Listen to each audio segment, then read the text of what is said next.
नमस्कार मित्रो, मी आपले सर्वांचे भागीरथी स्टडी हब या आपल्या YouTube चॅनलवर मनापासून स्वागत करतो। आजच्या व्हिडिओच्या माध्यमातून आपण जी काही कोर्टाचा आदेश आहे तिसऱ्या टेट बाबत की कधी घ्यायची आणि त्याचा रोडमॅप कसा असेल त्याबाबत कोर्टानं काल आदेश दिलेला आहे, तर त्याविषयी आपण या व्हिडिओच्या माध्यमातून सविस्तर माहिती पाहणार आहोत।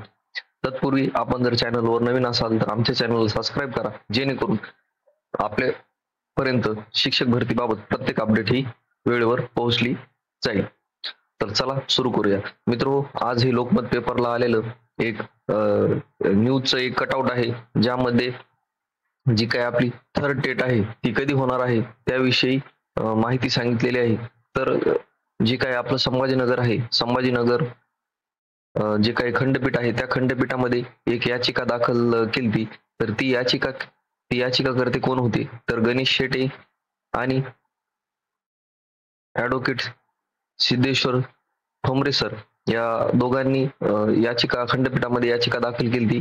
कशा बाबतीत, तर थर्ड टेट कधी होणार आहे किंवा थर्ड टेट बाबत काय रोड मॅप आहे त्याविषयी ही याचिका त्यांनी खंडपीठामध्ये दाखल केली। तर तो निर्णय काल आलेला आहे आणि त्याबद्दल काय सांगितलेलं आहे की 2023 ची जी काही टेट चाचणी आहे, म्हणजे आता मागं झाली ती 2022 ची होती, तर 2023 ची जी काही अभियोग्यता चाचणी आहे ती अभियोग्यता चाचणी कधी घ्यायची आणि काय तिचं काय नियोजन असणार आहे त्याविषयी जे काही खंडपीठाचे जे याचिकाला सुनावणी देणारे जे न्यायमूर्ती होते रवींद्र घुगे सर आणि R.M. जोशी या दोन न्यायाधीशांनी की सरकारला सांगितलं आहे की तुम्ही जे काही टेटचा जो काही रोडमॅप आहे तो तुमचा रोडमॅप हा 5 तारखेपर्यंत म्हणजे 5 एप्रिल पर्यंत आदेश तुम्ही जो काही रोडमॅप आहे तो 5 तारखेपर्यंत सर्वांसमोर ठेवा, असे जे काही आदेश आहेत ते खंडपीठाने शासनाला दिलेले आहेत।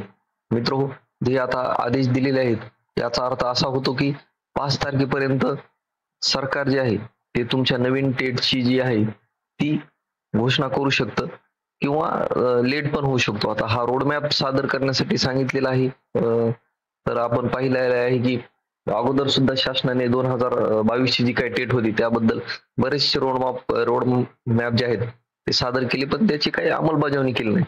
परंतु येथे आपण पॉझिटिव्ह राहू आणि 5 तारखेपर्यंत आपल्याला जी काही तिसरी टेट आहे 2023 ती लवकरच होईल आणि तिची जी काही तारीख आहे ती लवकरच जाहीर होईल अशी आपण आशा करूया। तर ही जी काही कटआउट आहे हे होतं, जी काही याचिका होती ती एक न्यायालयाने एक सुमोटो जनहित याचिका दाखल करून घेतली होती स्वतःच की अभियोग्यताबद्दल किमान 2 वर्षातून एकदा ही अभियोग्यता चाचणी आहे, वर्षातून 2 वेळेस ही घ्यायला पाहिजे, जेणेकरून आपल्या ज्या शाळावर आहेत ते शिक्षकांची कमी होणार नाही, असं या न्यायालयानं स्वतः एक याचिका दाखल करून घेतली होती 2020 आणि 21 मध्ये ती याचिका प्रलंबित होती। तर त्याचे आदेश आलेत आणि त्यानंतर त्याचे आदेश आल्यानंतर आपली सेकंड टेट घेण्यात आली होती 2022 ची, आणि आता नंतर हा एक आदेश आलेला आहे काल की थर्ड टेट आहे तिचा जो रोडमॅप आहे तो 5 एप्रिल पर्यंत सादर करणं आवश्यक आहे सरकारला। तर मित्रो, 5 एप्रिल पर्यंत तुमची जी काही टेट आहे ती होण्याचे चान्सेस आहेत, त्यामुळे सर्वांनी अभ्यास एकदम तयार ठेवा आणि लवकरच आपण जे काही टेटचे जे काही 2022 चे झालेले जे पेपर आहेत त्याविषयी आपण लवकरच एक जे काही अनालिसिस व्हिडिओ म्हणू तो अनालिसिस व्हिडिओ आपण या चॅनलवर टाकू।